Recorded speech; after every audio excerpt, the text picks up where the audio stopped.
বাড়ন্ত সময়, বেড়ে ওঠে। কাজেই এই সময়টা থাকে চঞ্চল, চিরচঞ্চল সময়। যে বাড়ে সে জানে না। যেমন কবি যখন লিখে, কবি জানে না কি লিখে। যে সৃষ্টি করে সে যেমন জানে না কি সৃষ্টি করছে। একজন সায়েন্টিস্ট, একজন বিজ্ঞানী যখন পড়ে সে জানে না। যেমন মা তার সন্তানকে কতখানি ভালোবাসে মা কখনোই বলতে পারবে না। এই কারণে মায়ের ভালোবাসা কখনো শেষ হয় না। তার সন্তান তার মাকে কতখানি ভালোবাসে, সন্তান মামা জন্মের থেকে বলতে থাকে। চিরজীবন মা ডেকে, মা ডাক শেষ হয় না। এ ভালোবাসা শেষ হয় না। মানুষের একটা জিনিস আছে, আমি কয়েকটা জিনিস বলে যাচ্ছি আপনাদেরকে। আপনারা অনেক বড় হবেন, হয়তো কালকে আপনাদের সঙ্গে আর আমার দেখা না হতে পারে, কিন্তু আমি খুব মূল্যবান কথা বলবো আপনাদেরকে, অসম্ভব মূল্যবান, কিন্তু কথাগুলো খুব সাধারণ সাধারণ। আমরা যে মুখে কথা বলি, আসলে কি আমরা মুখে কথা বলি? বলবেন যে হ্যাঁ মুখে কথা বলি। আমরা প্রাণে কথা বলি, মনে কথা বলি।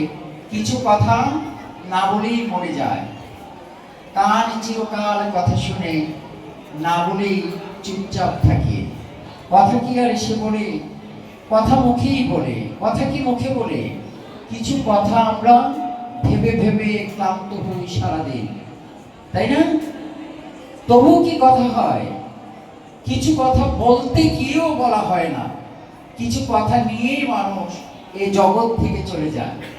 কিছু কথা এমন আছে যে কিছু কথা সভ্য সমাজে অথবা যত্রতত্র যায় না বলা। এ সকল কথা এভাবেই বলছি, এ সকল কথা বলার জন্য, লেখার জন্য কবিতার খাতা নিয়ে বসতে হয় না। তাইলে আমরা যখন কবিতা লিখি তখন শব্দের পরে শব্দ সাজাই, তাই না? তাইলে আপনার কবিতা লেখার লাভ হলো প্রথম, এক নাম্বার, প্রথম সৃষ্টিটা, আপনার সৃষ্টিটা আপনি প্রথম ধরতে পারলেন। It's the only one way. It is the right when you write the poem or the story or that any type of that teaching, that learning, any type of learning. আপনি প্রথম আপনার জ্ঞানকে স্পর্শ করতে পারলেন। জ্ঞানকে স্পর্শ করা মানে কি? That's the Holy Quran. প্রথম আমাদের এই জগতের সবচেয়ে পবিত্র গ্রন্থের নাম কি? আল কোরআন। তার প্রথম শব্দ কি? জ্ঞান। জ্ঞান কি? জ্ঞান কি পবিত্র? জ্ঞান পবিত্র। প্রত্যেকটি স্কুলে লেখা থাকে, আপনারা প্রচুর পড়েছেন। জ্ঞান হলো পবিত্র, তাই না? তো জ্ঞান পবিত্র।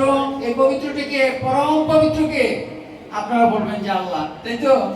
তাইলে জ্ঞানের পরাকাষ্ঠায় তিনি সর্বজ্ঞ, সব জানেন বলেই তিনি আল্লাহ। তিনি যদি কিছু না জানতেন তাহলে আমরা কি আল্লাহ মানতাম? মোটেই না। আল্লাহ সব কিছু জানেন, আমরা একেবারেই সামান্য জানি বলে আমরা তার কাছে প্রার্থনা করি যে আল্লাহ তুমি জ্ঞান দাও। আমরা তো জ্ঞানই বেশি চাই, টাকা পয়সা তো চাই না। না টাকা পয়সা চান কেউ যে জানে না তা দিও খোদা, এরকম তার চাই না।